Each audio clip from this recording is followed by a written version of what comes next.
Oh. Okay. Time to take a thumbnail. What is up? It's Jan back at it again with another nerdy bookish video. This is gonna be my June 2024 wrap up. Hello. What's up? It's Jan. I'm so flustered because I am on day 3 of my 10,000 pages in 10 days challenge. Vlog coming soon, don't you fret. I'm currently 576 pages in and I was like, okay, time to film and edit. So we're gonna do this. We're gonna try to make it as quick as possible so I can get some lunch and go back to reading. But first I wanted to mention this cute little top that is so flattering and I love the color and it's the perfect summer top. It also doubles as a sports bra. There is a bra underneath built in and this is from Halara. Y'all know I've worked with them multiple times before and I do have a code. It's Jan15 for 15% off any full priced items. I'll have their website linked down below as well as my discount code, and I believe I have a referral link. I don't even know. I genuinely just love them. All their stuff is really high quality and this is one of my favorite pieces so far. So I'm gonna get this in like 6 different colors. But okay, the way I do my wrap up, if you're new here, is the reread, rewrite, burn tag. Just a disclaimer now, in July, it's not gonna be this way for the first time in like 3.5 years because of this 10K challenge. It's gonna be more of a rapid fire method, but for now, we're doing it the classic reread, rewrite, burn tag way with my handy dandy skull. I have little slips of paper with all the titles I read in the month of June and I pick them out 3 at a time and it's basically fuck, marry, kill, but make it bookish. You'll see if you don't understand, you'll catch on pretty quickly. For now, we'll do a cute little recap as always, and this usually takes the longest, but by the time this is done, it makes things go faster for later in the video. It was a pretty good reading month. I did try to pull a little Hail Mary at the end there and read a few manga until past midnight, and yes, I counted the one I finished after midnight for June as well, and I ended up reading 31 books. I started the month off with a 24-hour readathon, so honestly that gave me so much momentum, and now this month I'm starting with this 10K challenge, so I just have to keep doing these at the beginning of the month while the iron is hot, you know what I mean? I had quite a few good books, just a handful of 2 stars, but also a handful of 5 stars. This is probably the last time I'm not gonna keep track of audiobook pages, especially after this 10-day challenge. I'm getting used to calculating the percentages and stuff. It's really not that bad. I don't know why I made it such a big deal, but it's just an extra step that I didn't want to do for 3.5 years, but it really like boosts my confidence, you know? For now, we have just the number of physical pages, except for the pages I read during the 24-hour readathon, because during challenges and readathons, I do count audiobook pages. I count audiobooks towards my goal. Like reading is reading is reading, okay? I always make this disclaimer in every wrap up, so sorry if you've heard this a billion times before, but I just cannot stand when people, whether they're in the book community or not, say that audiobooks don't count or manga and graphic novels don't count. Even when people say picture books don't count, like who fucking cares? Like how does that affect you in any way? But either way, they do count because that's very ableist to say that audiobooks don't count. Anyway, physical pages plus a few audiobooks, 7,606. Number of BIPOC authors, 15, and I am counting that as 50% because half of 31 is 15 and a half. My thing is, as long as it's 50% by the end of the year, I'm happy. Best book of the month. Okay, it was a very close tie between 2 fantasy books. Like who is she? It's 2 fantasy books I actually ended up understanding. That's what I based the final result on, basically which one was more fun for me because it took a tad less brain power. I also liked the romance in this one. That is We Hunt the Flame by Hafsa Faisal. This was the last book I read, no, sorry, this was the last non-manga, the last novel I read in June, and I really freaking enjoyed it. 5 stars. It has potential for my top 10. I did not expect to be this invested in this story and in these characters. The quote, "For you 1,000 times." Oh, my heart. I cried. I shed some tears on page like 179, 180. If you know, you know. I really liked the magic system all throughout this. If you told me to like recite some shit right now, couldn't tell you, but I loved all the twists, the betrayals. Some of these things were predictable, but like, what are you gonna do? But I loved the short chapters. No one's surprised. Genuinely though, that helps with the pacing of my reading, pacing of the story. It really helps move things along and we get multiple POV. Is it multiple or just dual? I think it's just dual. We get Zafira and Nazir. Zafira is this huntress who disguises herself as a man, and then Nazir is sent out on a mission to kill her, but they're both sent on this mission to get this ancient artifact thing. I don't want to say too much. And then they come together. Their story unfolds from there. I really enjoyed the language, the world, the setting in general, the characters. Like I said, I loved the characters. I loved their interactions, the banter, the romance.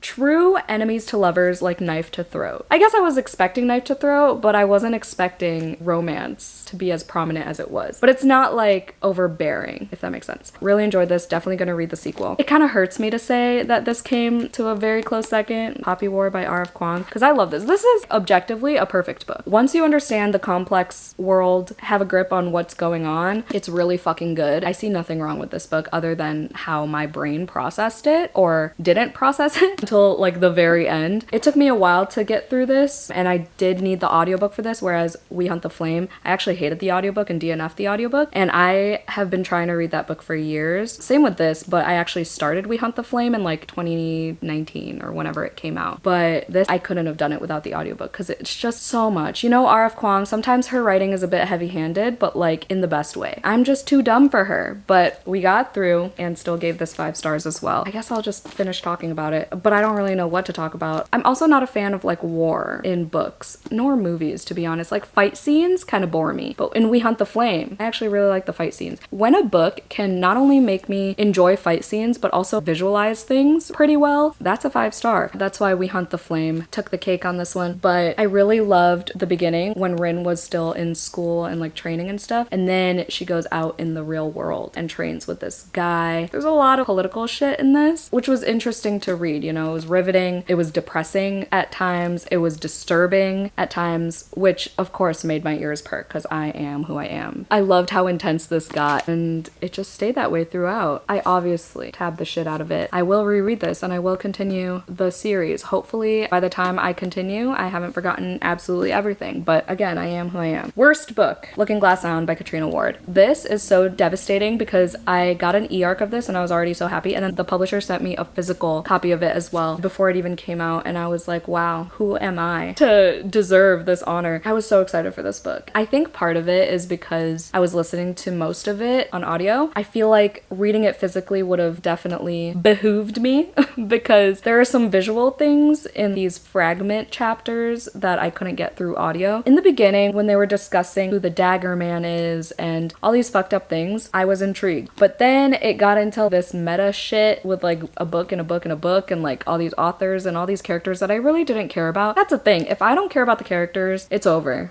I'm not gonna want to keep this on my shelves. But I did enjoy Last House on Needless Street by this author, so I will try her other books because I own like 3 other ones. But yeah, that was the worst one. I gave it 2 stars, I think. Because the Dagger Man stuff, and I learned what the word degloving means. Yeah, there were some parts with like the serial killer stuff that made my ears perk as I was listening to it, but otherwise, it was the characters. I just could not care. Next, I have my nonfiction books, plural. For the past year and a half, I've been successfully reading at least 1 nonfiction a month. This month, I read 2 library books. One was a poetry collection by Ocean Vuong called Night Sky with Exit Wounds, and I gave that one 4 stars. This one was an autobiographical poetry collection, and it talked about familial traumas, specifically with his dad. There were some heart-wrenching poems. There was this one quote that I absolutely loved from that book. Did I write it down? I did not. I think it's in my phone because it was one of my favorite book quotes of June that I posted on Patreon because I do that every month. Shameless plug for The Lair. Patreon link is always down below. We're called The Lair. We're vampire themed. I'd love to have you as a fellow vamp. We have buddy reads, monthly readathons, movie nights. The Discord is always active. Exclusive videos, obviously. All the perks are listed through that link. June quotes. Okay, one of the quotes was, "Maybe we pray on our knees because God only listens when we're this close to the devil."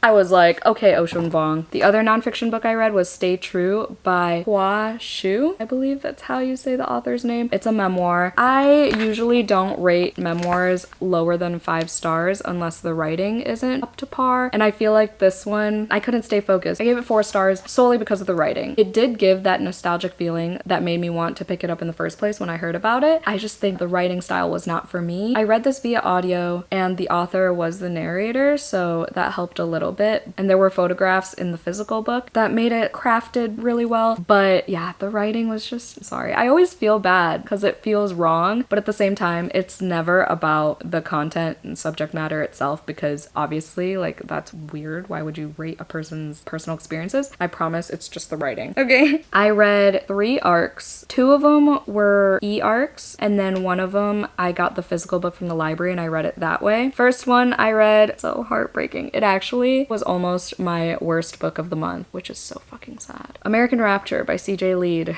I gave it 2 stars. I am so fucking sad. Y'all know I would not shut the fuck up about Mayfly last year and even this year. I loved Mayfly. That was CJ Lead's debut. The premise sounds so fascinating, okay? It's this like pandemic where people just get ravenously horny to the point where like they kill people. It gives like apocalyptic vibes throughout the whole book, and I am just not a fan of that. There are very few books about the end of the world that I enjoyed. Like The Age of Miracles by Karen, is it Thompson Walker? That I really enjoyed, but this, I liked the intense, disturbing moments, okay, fine. But there was a lot of meandering that took me weeks to read. I lost track of how many vlogs I had this book in, and I was getting sick of it. Joey was getting sick of it. I'm sure some of y'all were getting sick of it. I finally finished it off camera, and it ended up being 2 stars, unfortunately. Plus, also, trigger warning for the worst animal death I've ever read about. In the author's note, she explains why she did that, and it's like facing the horrors of real life and things like that, which makes sense, but still, so heart-wrenching. And it sucks that that's like the most memorable part of the book, because otherwise our main character is just wandering with these strangers, and it was boring, and then every now and then someone would catch the thing and kill someone in a drastic, dramatic, disturbing way. Other than that, it dragged, and I'm really sad about it. The one that I got as a physical copy, because the reason I keep track of arcs is to up my NetGalley score, right? So I still give feedback even if the book's already out. So I got When Among Crows by Veronica Roth, who's the author of Divergent. I gave When Among Crows 3 stars, I believe. I liked learning about Slavic folklore, but like I said in my vlog, it felt just like an encyclopedia of that. I didn't really care about what actually happened to the characters, except this one fingernail horror scene. I cannot stand fingernail horror, so that really got to me. Otherwise, like the whole objective of the story, didn't really care for. So it was just alright. It was a short book, but we got introduced to a lot of folkloric creatures, so that was fun, but it couldn't hold my attention. And then the last arc that I read was No Rules Tonight. Can't remember the author's name. I know the illustrator is Ryan Estrada. This is the author of Banned Book Club, and this is like historical fiction graphic novel type thing. Was it 1984? Really just like learning about the war at the time and like this curfew that they had, and then these kids go on this trip and they learn about themselves and about other people. I gave No Rules Tonight 4 stars. I really enjoyed it. The art style was cute. There were a lot of layers to the story, as well as like historical information. Buzzwordathon, which is hosted by Kayla from Books and Lala. And in June, the category or theme or whatever was repeating words, and I read It Lasts Forever and Then It's Over by Anne DeMarkin. This was the first book I read in June during my 24-hour readathon, and I give this one 4 stars. This is a weird little book about a zombie, her like navigating the afterlife, being alive but dead. It's told in like almost like vignettes. The writing was really good. It just wasn't like 5-star material in my eyes, but yeah, it's definitely like that weird literary horror that I love. Next, we have my coffin covers challenge, which is similar to Buzzwordathon, except it's like stuff on the cover versus in the title. It's Patreon only. It's just a fun little thing I came up with. I read Looking Glass Sound because the coffin cover thing of the month is boats. And that's a rowboat, my dude. And that's mainly the reason why I finished this book and didn't DNF when I should have. Next, I keep track of the Kindle books I read because I want to make sure I'm utilizing my Kindle consistently, since I do pay for Kindle Unlimited. And I just bought a new Kindle too, but I read all my NetGalley arcs on there, some Libby ebooks. Anyway, I read American Rapture on there, as well as Be My Friend by McKay Watson. As you can see, I have a physical copy, but this is Joey's. I got it for him because we read this for our Unmuted and Unhinged sprints, which is another Patreon perk. This is actually written by my friend, a bestie, McKay Watson. He does not do YouTube anymore, but if you want to watch any of his previous content, I'll link his channel down below. But I gave this 5 stars. That is not biased at all. I actually haven't read any of his books. This is his 4th book. Joey's read them all, but this is my first one. I'm close enough with him where I can be honest with him, and I fucking love this. The goat, though, that was brutal.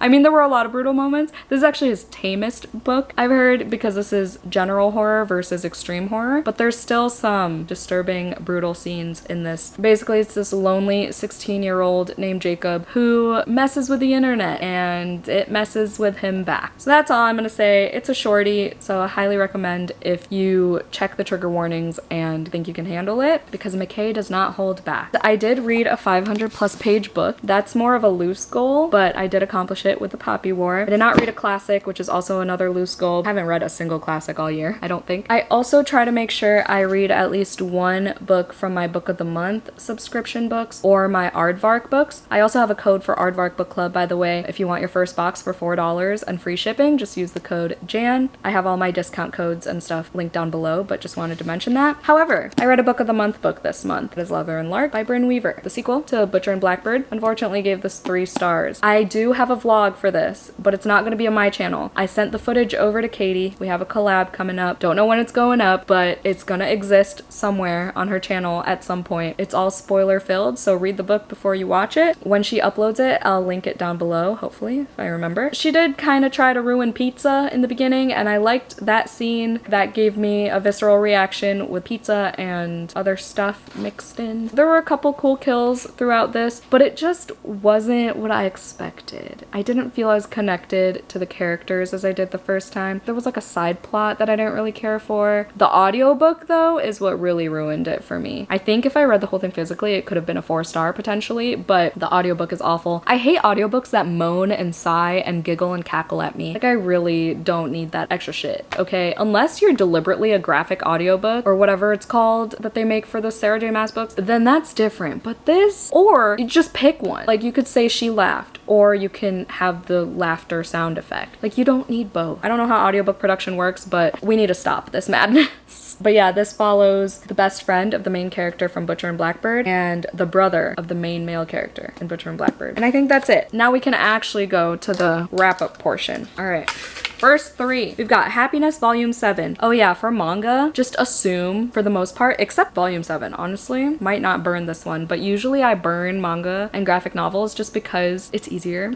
And there are so many out there that I could read. Unless it's Junji Ito, then that has potential to reread and rewrite. Nothing against manga and graphic novels, it's just easier. Because the main thing is that they blend together a lot, especially if it's a series, obviously. Like, I can't keep track of what happened. Unless it stood out, like Volume 7 and Happiness, I can't keep track. That's why I only try to read a few every month. Otherwise, I'm not gonna say anything of substance. Not that I do anyway. Then we have Love in the Time of Serial Killers by Alicia Thompson, and then No Rules Tonight. Okay, see, now I have a graphic novel and a manga. I would reread Happiness Volume 7. Plot twist. Favorite book of the series. I finished the series in the beginning of July. It's still the beginning of July. It's July 3rd as I'm filming this. Like, who is she? Filming her wrap-up in a timely manner? What? A concept. This is a vampire manga series mixed with something else that I really love that I don't want to spoil. Overall, really enjoyed the series, but Volume 7 was my favorite. I would rewrite Love in the Time of Serial Killers. I gave this a 4-star rating. This is probably one of the most surprising books of the year so far for me, just because I've heard such bad things, and I think it's because my expectations were different from people who read this like as soon as it came out or whatever, when it was fairly new, and they thought like a serial killer was involved in the romance, but really it's just this girl who's writing a dissertation on true crime. She's obsessed with the notion of serial killers and true crime and stuff like that. And I really love that. Going into that, knowing that really helped, because I would have loved a serial killer romance. That's why I love Butcher and Blackbird. I loved how she would insert some like factual information about true crime and her thoughts and analyses on certain aspects of it. I love true crime, so I love this. And the romance, it really wasn't that cringy. But how would I rewrite this? I guess the main character was a little bit annoying at times. I think that's another reason why a lot of people hate this book. And I could see that, so maybe change a few things that she said, or like, she did act a little bit immature sometimes, but also a lot of her thoughts were definitely valid, and I feel like some people would get annoyed by that as well, because she made some irrational decisions based on her past and how other people mistreated her. Again, that's valid. Been there, done that. So I felt for her. Oh, also the ending felt rushed for sure, so definitely would rewrite that. But I really enjoyed this. And then I would burn No Rules Tonight. I don't know. I don't think I'd ever reread it. If anything, I'd read Banned Book Club and this author's other books, if they have any. We've got The Poppy War, which I already know I'd reread, unless I have We Hunt the Flame too, can you imagine? The Librarianist by Patrick DeWitt, and Leather and Lark by Bryn Weaver. I already know I'm gonna burn this. I'm gonna reread this. See, this is why the recap is handy sometimes. And then I would rewrite The Librarianist to keep it mostly in present day, because we did this flashback thing. Okay, so first of all, I read this for my spinner wheel / Joey Picks My TBR video. I'll have that link down below. It was a fun time. I ended up giving this 3 stars. When the beginning was so strong, I thought it was gonna be a high 4. It's about this wholesome retired librarian who finds himself at the senior center, helping out, reading stories, interacting with all the people at the senior center. And then he finds out this thing about this woman, and then we get flashbacks. And I'm like, okay, I get that we need that for the story to progress. Fine. But like, a lot of those didn't do anything to resolve anything by the end. And like, maybe that was the point, but I didn't like it. There was also a section about World War II, and I just don't really want to read about that in my fiction books. Moving on. We've got The Watchers by A.M. Shine, which I read on Kindle, Happiness Volume 5, and then Looking Glass Sound. These are all such mediocre books. I don't even remember Happiness Volume 5. Happiness Volume 5, oh, I gave that one 2 stars, so I guess it makes sense to burn that. So I'll burn that. I would reread The Watchers because I actually really loved the movie, so now that I have like a visual for the characters, maybe that'll help me enjoy it more, and I would reread it physically. Because I read some of it on my Kindle, which I never clarify. When I say physical pages in the beginning of these wrap-ups, I mean also digital pages, just with my eyeballs versus audibly. Loved the movie. We watched it on release day, and that was super fun. I feel like that's an unpopular opinion though. I don't know. I haven't seen good reviews about the movie. Oh my god. Okay, the book I apparently gave 2 stars. I really could not stay engaged with the audiobook. I couldn't visualize anything really except the actual creatures. No, sorry, that was a different book. I just got things mixed up. I didn't really like the writing. I do want to give A.M. Shine another chance. There were a little bit of creepy parts. Like, I like the premise, I guess. I don't know. Yeah, I feel like now that I watched the movie, it could be a better experience upon reread and reading it with my eyeballs, because I didn't really like the audiobook either. So I would reread that, and then I would rewrite Looking Glass Sound. Again, I would rather read this one physically. I would rewrite it to make the characters more fleshed out. Just make me care about the characters, because I could not for the life of me. All right. Next 3. It's gonna be a long ass wrap up. The Flowers of Evil Volume 1, which was the last manga I read in June. Days at the Murasaki Bookshop, The Book of X by Sarah Rose Etter. I would absolutely reread this. This is the same author as Ripe, which is right there. One of my favorite books of all time, which I don't know why it's actually sitting there. It should be on my all-time favorite shelf. I think about that book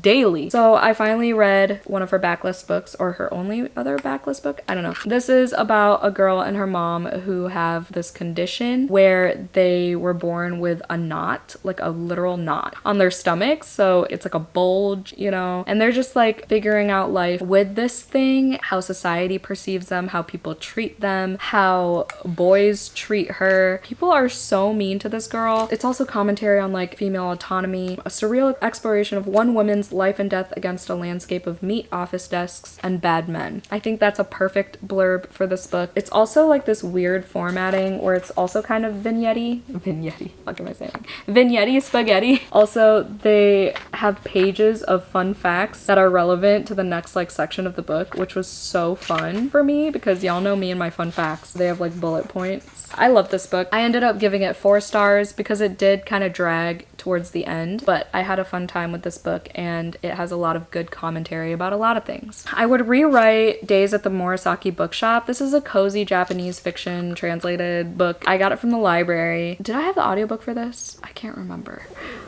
Oh, my stomach just made a weird noise.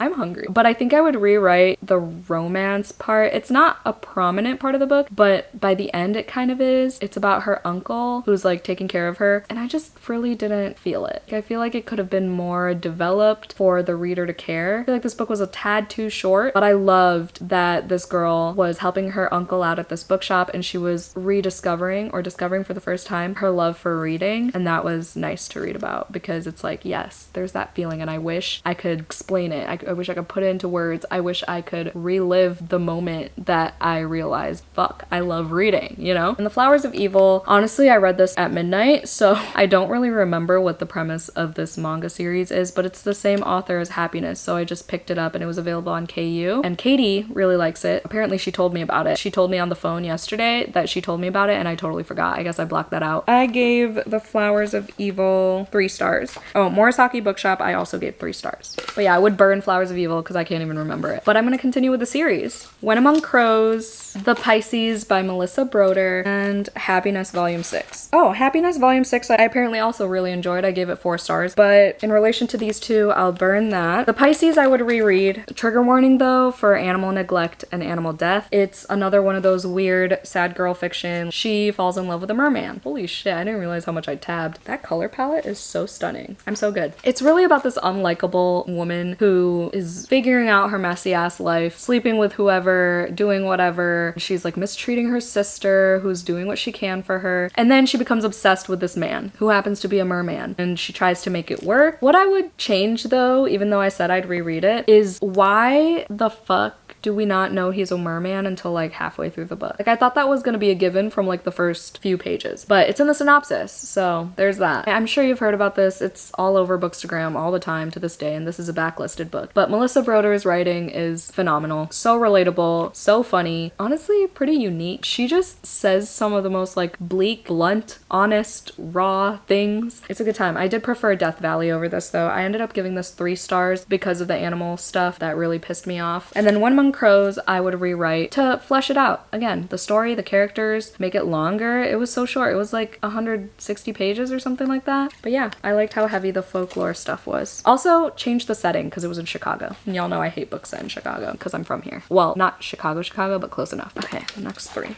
Crossroads by Devney Perry, We Hunt the Flame by Hafsa Faisal, and Stay True. Obviously, reread We Hunt the Flame. Crossroads I would rewrite, but I love this book. 4 stars. This is set in Montana on a ranch. Okay, ye fucking ha. This book was gifted to me by my friend Kat over from Kat's Beginnings, and she was one of my first booktube friends ever, so this means a lot to me. She got it for me for hitting 10k and for my yeehaw Hannah Montana era. We both love Hannah Montana. The reason it's not a 5 star is because of the cringy sex scenes, so I would just change that. Oh, this was the book that said cupping her mound and her inner walls fluttered against my length or whatever. Yeah, things like that need to go. They gotta go. There were more lines than that, but everything else, the storyline was great. There were all these like financial things with the ranch, renovating the ranch. There's like family stuff too, and you learn a lot about the background of the characters. It's like childhood friends to lovers. This ranch is where the girl's family used to go all the time when she was younger, and the guy, his family owns the ranch. That's the gist of that. And then Stay True is unfortunately a burn. It's not the best memoir I've ever read, but again, that's because of the writing and not the subject matter. Because I actually really like the portrayal of like depression and grief. Also, he talked a lot about his love for music, so I appreciated that as well. Next 3. Children of Virtue and Vengeance by Tomi Adeyemi, Happiness Volume 4, and Swift and Saddled by Lila Sage. What am I gonna do? What am I gonna do? Okay, well, I know I'm gonna burn Happiness Volume 4 because I gave that volume, I gave it 4 stars. But again, I couldn't tell you what the fuck happened in that specific volume. But okay, these were both 5 stars.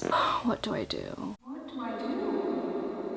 Oh my god. I'm sure there was something cringy in this that I could rewrite, but I love this. I love this way more, not way more. I love this more than Done and Dusted, but they were pretty even. I would rewrite this because I'm sure there was something I cringed at some point in the sex scenes or whatever else. But I love this. There's a juicy makeout scene in the beginning, and then they find out that they're actually supposed to work together. This is actually really similar to Crossroads, except they're not childhood friends to lovers. They're strangers. And then she's working on renovating this part of the ranch or whatever, and his family owns the ranch. So it's very similar character-wise. The guy has brothers in both of them, and she kind of has the same personality. She's a little bit more spunky, Ada, in this book. But yeah, it was very similar, and I kind of get them confused sometimes. But love this one. Highly recommend if you're looking for a cowboy romance. But this was actually a reread for me. I try to reread at least 1 book a month as well. This was the reread because Children of Anguish and Anarchy came out in June. Hopefully I get to it in July. This is the 2nd book in the Legacy of Orisha Aisha series, first one being Children of Blood and Bone, which was the fantasy that got me into fantasies. The sequel, I thought originally was 4 stars because it took me longer to read when I was in college. The first time I read it, there were a lot of side characters that I couldn't keep track of. So I thought I gave it a 4, but apparently I gave it a 5. I love this story so much. I love these characters. I love how short these chapters are. Fantasies with short chapters weigh a lot more than any other genre with short chapters because it just hits differently. In the first book, there was a massacre for these magi, these people with magic, and it was banned from this land. We follow this girl Zaylee and her brother, and then this princess that they meet in the first book named Amari, and then we get a perspective from her brother Inan as well. Again, there are some intense moments that have stuck with me for years from the first book as well as this book now. I'm excited to finally finish the series because it's been years. It's been 5 years. It took 5 years for the last book to come out, so I'm excited to see how it finishes. That's what she said. Sorry, I can't resist. I don't know. I'm 12 years old. In the Q&A of this book, it says that there's going to be an adaptation, so I don't know where we stand in that aspect anymore after the pandemic and everything,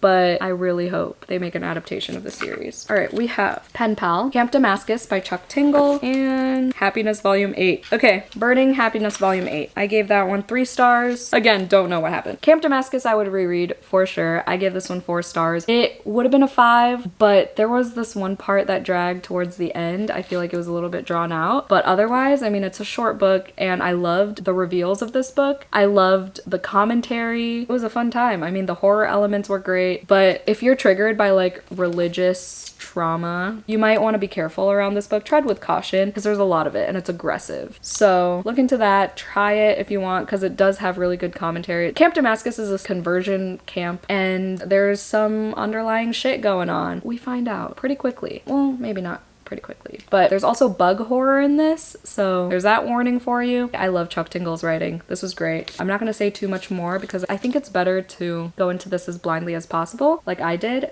but oh, it was also set in Montana. I forgot. I read a lot of books set in Montana recently. I would rewrite Pen Pal. I would honestly rewrite this into a short story because it really did not need to be a novella. I think this could have been accomplished in like a 45 to 50 page short story max, maybe even less than that. I think the concept was cool and how it was like outlined was cool, like the timeline of it, because okay, so there's a quote in the beginning that says, "Now begin in the middle and later learn the beginning. The end will take care of itself." And that's exactly how this book is laid out, and I think that's clever. I just don't think the execution, I don't think it's at its full potential. I think things were dragged out for no reason. I think there were a lot of unnecessary moments that didn't add to the story, to the reveal at the end. I liked the reveal at the end and I liked the build up, but the build up was way too long for the payoff. As I said in my vlog, both of these books, Camp Damascus and Pen Pal, I read for the Joey spinner wheel vlog, so check that vlog out. I think I said pretty much the same things. We're gonna try to be more speedy. It Lasts Forever and Then It's Over, All's Well by Mona Awad. Oh, this is gonna be difficult. And Be My Friend by McKay Watson. Fuck! Okay, I would reread Be My Friend. This actually might not be as hard as I thought. I would reread Be My Friend, hands down. It's McKay, obviously. Gotta support the bestie. Rewrite All's Well. This was my Patreon bloody read, my Lair bloody read for June, and we had a great discussion. I gave this 4 stars, but after the discussion, honestly, could have been a 5. But I don't change my ratings unless I reread it. But I think I would rewrite. I think everything in this book was necessary, to be honest with you. I feel like the ending was a little bit too convoluted. Like, obviously, I'm not asking Mona Awad to clarify things because her books are like ambiguous to a point until you get it, and then it's like, oh, maybe that wasn't as ambiguous as I thought. But also, I think she knows that her readers expect to be confused at this point for her books after Bunny, but at the end it was a little bit just too much of like metaphors and what the fuck is going on. But the overall story, impeccable, well done. Even without knowing Shakespeare stuff, Shakespeare knowledge definitely did help. I've come to realize after the discussion, I didn't look anything up about All's Well That Ends Well or Macbeth or anything. I think I read Macbeth in high school. Both are mentioned in here, so if you want to do your research before going into this, if you haven't already, I think that would be beneficial to getting a more well-rounded opinion of the book. But thankfully I had my discussion and other vampies had more insight. But it revolves around the play All's Well That Ends Well. Everything's a metaphor. I feel like the main reason I chose this as an option, even, I'm surprised it won because it's such a backlist compared to the other ones, was because the chronic pain representation, and I have rheumatoid arthritis, if you didn't know. So I love when books have chronic pain rep, and I think this was done really well. I think it was accurate. I think the people around her who made certain comments comments and reacted certain ways and treated her certain ways. I think that was all accurate. It talks about her like medical endeavors and how doctors treated her or mistreated her. There's a lot packed into this, and I just love Mona Awad so much. And then I would burn this, even though it was really good. I gave it 4 stars, but compared to the other two, I think this was the most forgettable for sure. But I would realistically reread this because it's so short and I own it. And I feel like since I read it for a 24-hour readathon, I rushed it a little bit. And I feel like if I reread it, I would get something new out of it. But for now, just for the sake of this video, I would burn it. Almost done. We have one more round and then we have a wild card. Can't wait to drink water. Night Sky with Exit Wounds by Ocean Vuong. The Death of Vivek Oji by Akwaeke Emezi, which was my full moon book club pick for June. And then we have Ride On by, is it Faith Erin, something like that? The author, Faith Erin Hicks, the author of Pumpkinheads. Shit. I would reread Ride On. I love that graphic novel. It was in the middle grade section, but I loved it. It was at these like horse stables. It talked about like friendship and riding, obviously, but also like coming of age. Mostly friendship though. Highly recommend if you want a cozy little graphic novel. I would rewrite The Death of Vivek Oji. Oh, I gave Ride On 4 stars. I gave The Death of Vivek Oji 5 stars. So the Full Moon Book Club, you could still participate. You just won't get a live show, but you'll get my thoughts in a vlog, and then you can comment on those vlogs, if anything, or comment on this wrap up if you participated this month. I still post what the pick is every month on my community tab, which I actually have to do today for sure. I also have to stop fucking filming soon because I'm getting hot and I need to read. Gave this 5 stars. I think I would rewrite it just to like make the taboo a little bit different. The taboo romance was there with a purpose. If you know, you know. But I think it could have been different. Like Jen said in my discussion, it could have been a different form of taboo or something, and the point, the message will still come across the same way. But also, just based on our discussion, I think I would have, I can't think of a different term besides fleshed out the character of Osita more, because he was just something. But this is a beautiful story. This was a perfect book to discuss and read during Pride Month, and Akwaeke Emezi is a very talented writer. The Night Sky with Exit Wounds, I mean, I have to burn it, but I would reread that honestly, because Ocean Vuong, again, is another talented writer. But I think I would reread On Earth We're Briefly Gorgeous before rereading this one, so there's that. Oh my god, the last one, American Rapture, I would burn. I would burn. Ugh. Would I burn it though? Yeah, probably. I really hope CJ Lead is not a one-hit wonder for me. I really hope her next book is a good one for me personally. But honestly, part of me wants to reread American Rapture to see if anything no, I don't. That's a lie, Jan. I don't know what I'm saying. But that's done. I'm done. That's it. I'm gonna go back to reading and I'm gonna eat some food. Thank you so much for watching. If you made it to the end of this video, let's put like a sword or dagger emoji to represent We Hunt the Flame. Let me know if you've read any of these books, if you agree, disagree, whatever, in the comments down below. Again, we're gonna take a break from this method in July, but August will be reread, rewrite, burn once again. Hope you had a 5-star day. Don't forget to do some self-care, and I'll see you in my next one. Bye!